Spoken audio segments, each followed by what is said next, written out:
आज की कहानी है एक ऐसे नौकर की जिसका अफेयर एक राजा की पत्नी से हो जाता है और ये बात जब उस राजा को पता चलता है तो वो अपनी जान बचाने के लिए पहचान छुपाकर एक चर्च में जाकर काम करने लगता है। लेकिन उसे नहीं पता था कि इस चर्च की नन्स जो दिखने में धार्मिक हैं, असल में उनकी जिंदगी बहुत ही मुश्किल और अजीबोगरीब इच्छाओं से भरी हुई है। और यहाँ आने के बाद उसके साथ कुछ ऐसी चीजें होने लगती हैं जिससे न सिर्फ उसकी जिंदगी बल्कि सभी नन्स की जिंदगी भी पूरी तरह बदल जाती है। सो हेलो दोस्तों, मेरा नाम है इशिता और कहानी शुरू करने से पहले आप सबको बता दें कि हमारा ये वीडियो सिर्फ एंटरटेनमेंट और फिल्म के कंसेप्ट को समझाना और उसका एक्सप्लेनेशन करना है। हमारा उद्देश्य किसी भी धार्मिक आस्था या मान्यताओं का अपमान करना नहीं है। अगर आपको कोई भी वीडियो क्लिप या बातों से डिस्कम्फर्ट फील होती है तो आपसे रिक्वेस्ट है कि इस वीडियो को सिर्फ और सिर्फ एंटरटेनमेंट के पर्पज से ही देखें। तो कहानी की शुरुआत में हम फर्नांडा नाम की एक सिस्टर को देखते हैं जो अपने गधे को पकड़कर जंगल के बीच से चर्च की ओर आ रही होती है। चर्च में पहुंचने के बाद जिनेवरा नाम की दूसरी सिस्टर आकर उससे पूछती है, कल रात तुम कहाँ थी? फर्नांडा कहती है, हमेशा की तरह कल रात भी मेरा गधा भाग गया था और उसे ढूंढते ढूंढते सुबह हो गई। जिनेवरा कहती है, मैं तो हर रोज अच्छे से गेट लॉक करती हूँ, फिर हर रात ये भाग कैसे जाता है?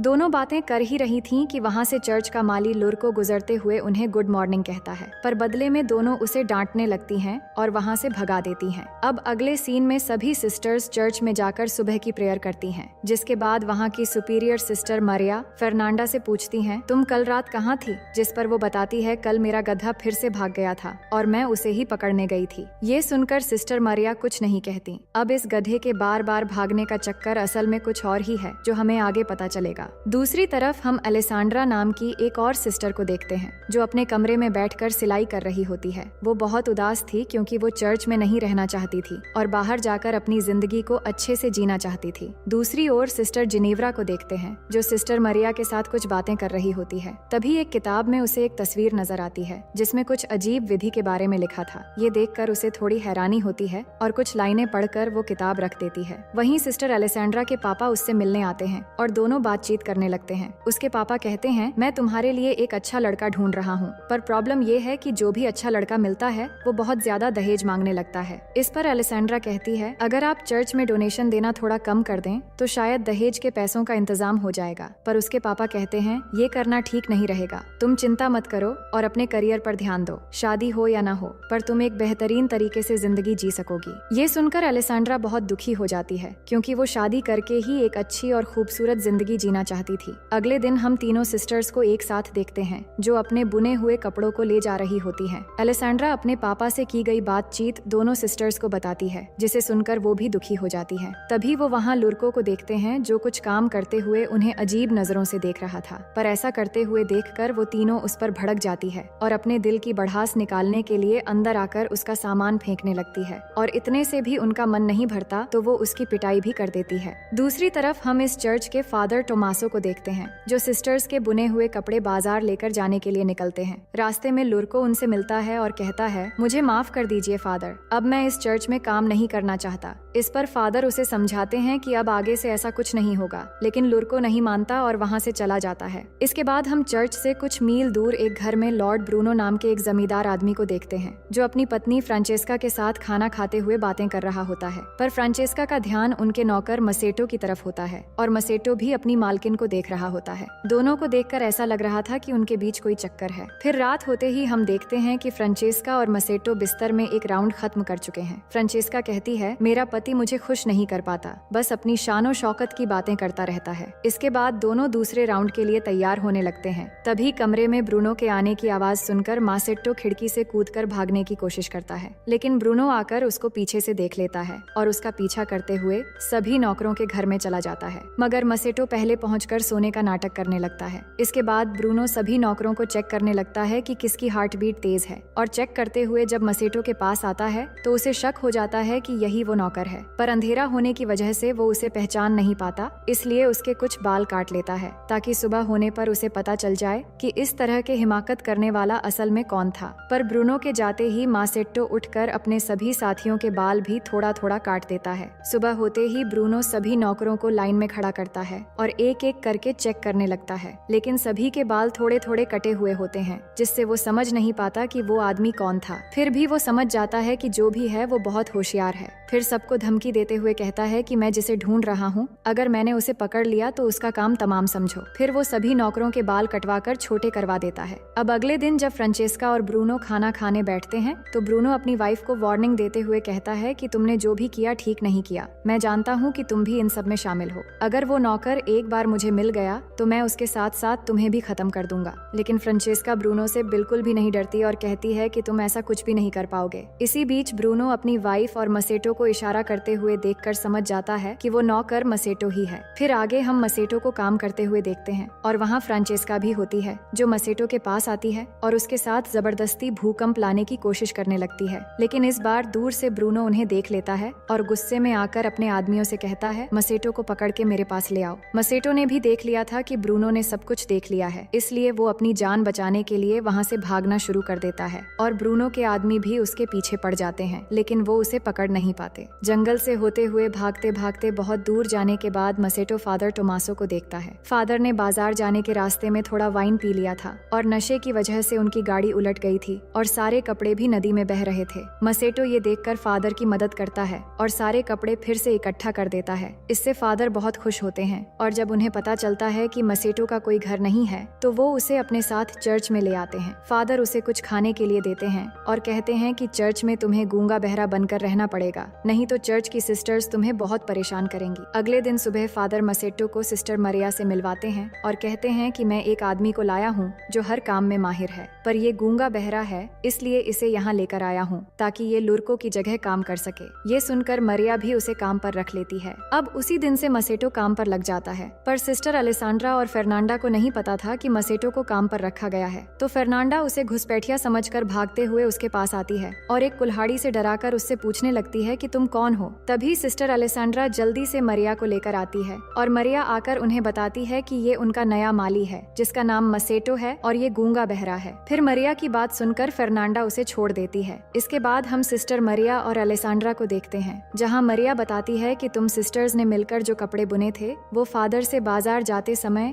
लुटेरों ने जबरदस्ती छीन ली। मुझे अफसोस है कि तुम लोगों की मेहनत बेकार चली गई, पर अब से कपड़े बुनने के काम को बढ़ाने के लिए हम कुछ और लोगों को भी ले आएंगे ताकि कम समय में ज्यादा कपड़े बनाए जा सकें। इसके बाद अलेसांड्रा को वायोला नाम की एक बूढ़ी नन के साथ कपड़े बनाने के काम करते हुए देखते हैं, पर इस दौरान उससे कपड़े बनाने की फ्रेम टूट जाती है तो उसे ठीक करवाने के लिए वो मसेटो के पास जाने लगती है। पर तभी सिस्टर जिनेव्रा अलेसांड्रा को जाते हुए देख लेती है और छिपकर उस पर नजर रखने लगती है। अलेसांड्रा मसेटो से वो फ्रेम ठीक करने के लिए कहती है जिसे मसेटो ठीक करने लगता है, लेकिन अलेसांड्रा यहाँ अपने दिल की भड़ास निकालने लगती है कि वो यहाँ नहीं रहना चाहती और ना ही सिलाई का काम करना चाहती है। वो यहाँ से बाहर निकलकर अपनी जिंदगी को अच्छे से जीना चाहती है। पर ये सुनते हुए भी मसेटो कोई एक्सप्रेशन नहीं देता क्योंकि वो सभी के सामने गूंगा बहरा बना हुआ है। अलेसांड्रा भी ये जानती थी कि मसेटो कुछ नहीं सुन पाएगा और ना ही किसी से कुछ कह पाएगा। इसके बाद रात के समय मसेटो के कमरे में फादर आते हैं और उससे पूछते हैं आज का दिन कैसा गया, क्योंकि यहाँ की सिस्टर्स थोड़ी झगड़ेलू हैं जिससे काम करना थोड़ा मुश्किल हो सकता है। पर मसेटो कहता है कि हाँ, कुछ सिस्टर्स सच में काफी झगड़ेलू हैं, लेकिन मैं अपना काम संभाल लूंगा। फादर कहते हैं कि चिंता मत करो, वो तुम्हें नुकसान नहीं पहुँचाएंगी, पर कुछ भी हो मुझे बताते रहना और उनके सामने गूंगा बहरा बने रहना जिससे वो तुमसे ज्यादा उलझेंगी नहीं। वहीं फर्नांडा अपने कमरे में कुछ पढ़ रही होती है, तभी उसकी खिड़की में कोई पत्थर फेंकता है तो वो खिड़की खोलकर देखती है कि उसकी बचपन की फ्रेंड मार्टा उससे मिलने आई है। इसके बाद दोनों अलेसांड्रा के कमरे में जाती हैं और तीनों मिलकर वाइन पीने लगती हैं। कुछ देर में वहाँ सिस्टर जिनेव्रा भी आ जाती है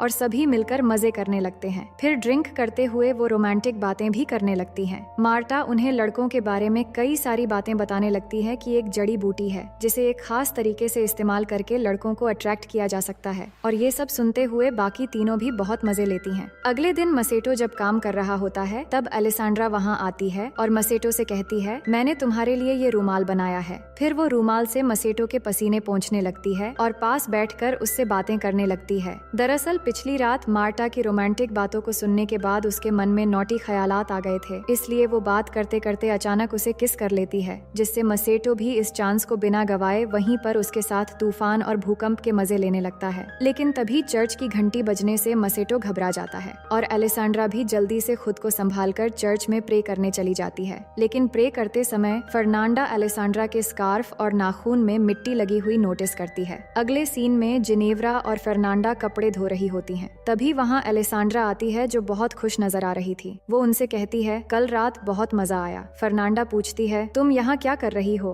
और तुम्हारे तुम्हारे कपड़े इतने गंदे कैसे हो गए? जिस पर वो कहती है कि मैं उस नए माली के साथ उसके कामों में हाथ बटा रही थी जिससे कपड़े गंदे हो गए। ये सुनकर उन दोनों को यकीन नहीं होता क्योंकि अलेसांड्रा कोई भी काम नहीं करती थी, पर फर्नांडा काफी शातिर थी। वो समझ चुकी थी कि अलेसांड्रा जरूर कुछ छिपा रही है। फिर आगे हम फर्नांडा और मार्टा को जंगल में देखते हैं जो उस जड़ी बूटी को खोजती हैं। फिर वो उस जड़ी बूटी को उबालकर एक लिक्विड तैयार करती हैं, जिसके बाद मार्टा फर्नांडा की आंखों में उस लिक्विड की 2 बूंद डालती है और फिर उसकी उंगली में कट लगाकर थोड़ा खून लेकर उसके गालों पर लगाती है। लेकिन ये सब जिनेव्रा छिपकर देख रही होती है। इसके बाद फर्नांडा और मार्टा मसेटो के कमरे में जाती हैं, जहां फर्नांडा उसे चाकू दिखाकर डराती है। फिर दोनों मिलकर मसेटो को अपनी तरफ अट्रैक्ट करने की कोशिश करने लगती हैं। मसेटो को ये सब अजीब लगता है कि ये उसके साथ क्या कर रही है, पर धीरे धीरे वो भी अपना कंट्रोल खो देता है, जिसके बाद तीनों मिलकर इस तूफान और भूकंप का भरपूर मजा लेते हैं। फिर अपना काम खत्म होने के बाद दोनों घर से बाहर आ जाती हैं। तभी वहाँ आकर उन्हें जिनेव्रा मिलती है और पूछती है, तुम दोनों यहाँ क्या कर रही हो? जिस पर वो उसकी बातों का कुछ खास जवाब नहीं देती